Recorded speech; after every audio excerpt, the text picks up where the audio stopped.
السلام علیکم. میرا عنوان ہے غزوات. اور غزوات مدینہ سے مراد وہ تمام جنگیں ہیں جو نبی کریم صلی اللہ علیہ وسلم نے اپنے دور میں لڑی اور جن میں نبی کریم صلی اللہ علیہ وسلم نے خود شرکت فرمائی. غزوات نبوت سے مراد وہ تمام جنگیں ہیں جو نبی کریم صلی اللہ علیہ وسلم نے اپنی زندگی میں لڑی. جی ہاں، ان جنگوں کا مقصد دین کی حفاظت اور امن امان کا قیام ہے. جو غزوات اسلام اور ریاست مدینہ کے دفاع اور تحفظ کے لیے لڑی گئی. اللہ اور اس کے دین کی خاطر لڑنا اور کوشش کرنا جہاد فی سبیل اللہ کہلاتا ہے.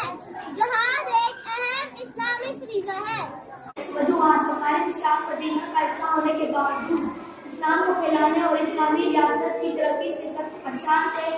وہ کسی طور پر بھی مسلمان کو ایک امت تسلیم کرنے کو تیار نہ تھے.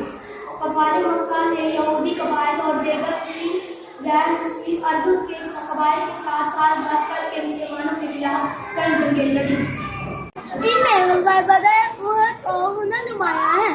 یہ جو مدینہ کے بعد مسلمانوں کی تعداد میں اضافہ ہو گیا اور مدینہ منورہ کی اسلامی ریاست مساق مدینہ کے ذریعے اندرونی امن قائم ہو گیا.